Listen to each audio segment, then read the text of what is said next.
Edgar Degas a réalisé Les Danseuses au repos vers 1898. La fondation de l'Ermitage a reçu cette œuvre il y a exactement 20 ans. Ce splendide pastel a fait germer l'idée d'une exposition dédiée au pastel dans notre musée. Et à cette occasion, nous avons procédé à une opération rare, le décadrement de l'œuvre et son étude par des spécialistes. On a eu l'occasion cet après-midi de décadrer le pastel, ensuite le regarder sous rayon UV, à l'infrarouge et à la lumière rasante. Ces différentes manières d'observer une œuvre nous permettent de découvrir la manière comment il a travaillé, la manière comment la matière vieillit, et surtout chez lui de comprendre en fait comment il a pu appliquer toutes ces couches de pastel.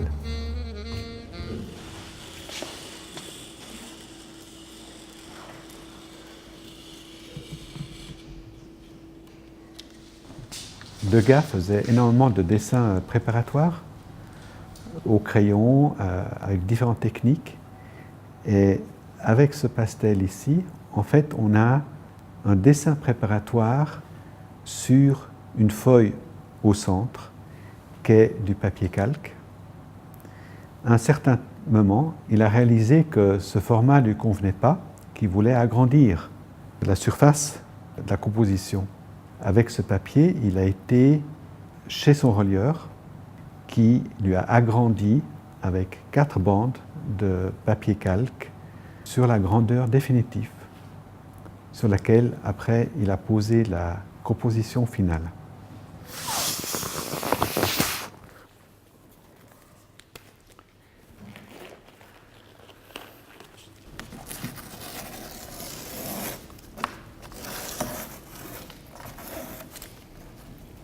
Ok, c'est bon.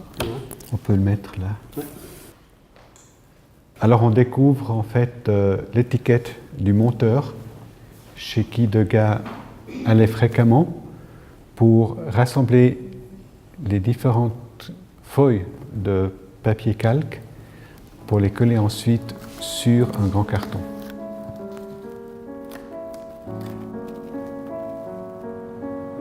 Et heureusement que le papier calque était contrecollé parce que un papier calque a la tendance de se dilater avec l'humidité.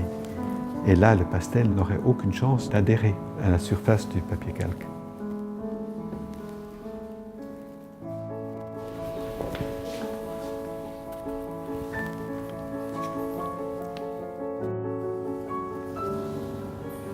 Le pastel, c'est un domaine assez vaste qui change à toute époque. On parle de pastel sec. En fait, c'est des bâtonnets, c'est des craies. Mais Degas l'utilisait humecté, carrément mouillé, jusqu'à mettre des couches, des pâtes sur son support. Alors ici, ces parties-là, c'est la dernière couche qu'il a posée. Elle brille davantage. Il y a une beaucoup plus grande profondeur parce qu'elle n'est pas fixée. La même chose avec ces points. Oui, les bleus et les jaunes. Il y a certains bleus, et puis là également. Oui. Là, c'est vraiment frappant. Puis là, c'est vraiment la poudre frappée, c'est la poudre. percutée. Voilà. Alors en fait, on voit bien que le calque est uniquement collé sur ce carton brun. Oui, et qu'il y en a un deuxième derrière. Voilà, il y a un gros carton gris sur lequel il y a une couche de papier brun. Et après, il y a le calque qu'on voit à peine parce qu'il est tellement fin. On voit juste qu'il est un peu brillant là. Oui.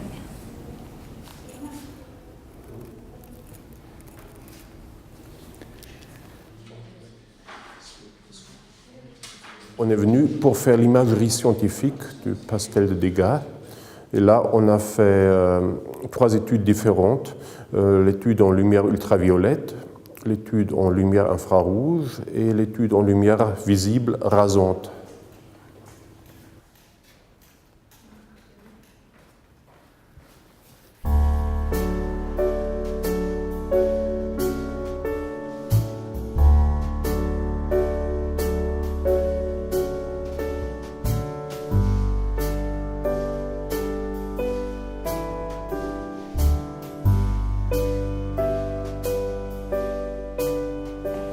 là, on a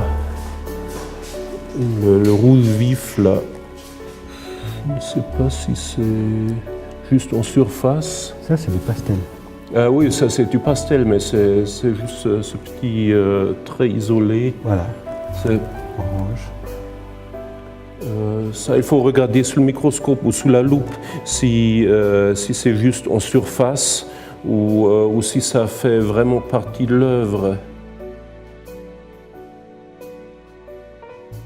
Il y a des pigments, surtout les pigments organiques, qui émettent une fluorescence en lumière ultraviolette. On a vu, surtout dans les roses, une fluorescence ultraviolette qui est caractéristique pour les pigments organiques, ce qu'on appelle les pigments de lac. C'est un groupe de pigments qui était très connu, était très souvent utilisé à l'époque. Le personnage, mais on a juste Oui. là, jusqu'au Oui. milieu. Après, on a à droite. Oui, Pareil, jusque plus ou moins là. oui, Et puis celle-là, on a ici. oui. Là, elle est mieux. Ça, c'est mieux. Alors, il y a essentiellement les deux fluorescences, le rose et là, le vert. Il a posé différentes couleurs, couches de pastel, et étonnamment, sous les rayons UV, on voit en fait que le pastel n'est pas uniquement posé avec les bâtonnets, mais il a travaillé avec des pinceaux humides, c'est-à-dire une pâte de pastel probablement, et entre les différentes couches de pastel, il a posé un fixatif. Parce que de nature, en fait, c'est pas logique de faire un pastel sur un calque, et en fait, dessiner sur du calque avec du fusain, c'est extrêmement lisse, c'est fluide comme dessin. Il n'y a pas ce côté rugueux d'un papier ingre qui freine en fait le mouvement.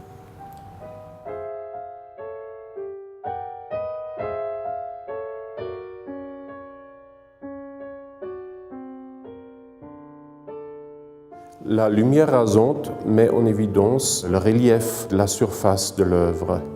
Là, on voit par exemple très bien les bords des différentes feuilles de papier, on voit des bulles, on voit aussi le relief dans le pastel. C'est pour ça qu'on regarde en lumière rasante. Mais là, on voit bien comment ça se décolle. Oui. Oui. Ça, c'est dû à la grande humidité, probablement, dû à l'application du pastel Oui. qu'il a posé. On voit ici, en fait, les traits de pinceau. Oui. Il a appliqué le pastel Au pinceau. au pinceau, la couleur brune. Ouais. Et là, on voit bien que tout est un peu écrasé. Là. Oui. Tout est un petit peu aplati. Oui, parce qu'il fixait avec de la vapeur, Oui. éventuellement de la caséine. Et c'est ce qui provoque probablement ces soulèvements. Oui, parce que c'était une colle aqueuse que le relieur utilisait. Oui. Ces couleurs jaunes ne Oui. sont pas fixées. Ah oui. Ça part en poudre. Oui. En tout cas, il n'aimait pas les fixatifs industriels. Il avait son fixatif, c'était une recette secrète d'un ami. Et alors, en fait, il faisait son dessin préparatoire au fusain, éventuellement quelques touches de couleur. Oui. Il fixait et après, il allait chez son relieur pour agrandir. Oui. Et une fois sur le carton, là, les couches intermédiaires sont souvent du fixatif. Et là, il travaillait avec de la vapeur et il travaillait également au pinceau avec le UV. Dans cette partie-là, on voit bien des couches appliquées au pinceau qu'on ne voit pas à l'œil nu. Et à la fin, il y a toutes ces parties. Il rend la lumière. Ouais. Voilà. Et moi, je pensais aussi à des restaurations ultérieures par quelqu'un d'autre au fil des années. Pas parce que c'est très rare d'avoir des œuvres qui n'ont jamais été touchées. Je ne crois pas que celle-ci ait été touchée. Le seul endroit, éventuellement, c'est cette partie-là, Et même là, moi, je pense que c'est original.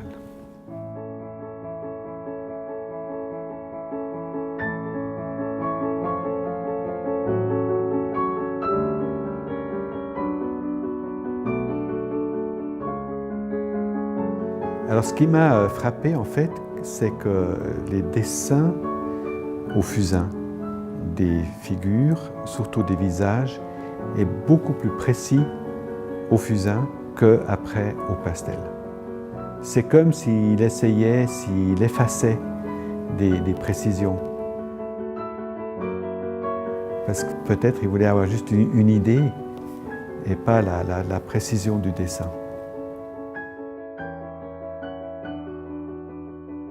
J'avais une certaine attente de voir de retrouver des éléments cachés par le pied de la danseuse ou de la jambe, en fait, sur d'autres esquisses qu'on peut rapprocher à ce pastel. On voit par exemple que le banc a des pieds. Et ceci, on n'a pas encore pu voir à nos jours. Mais on va encore étudier davantage le résultat des photographies de cet après-midi.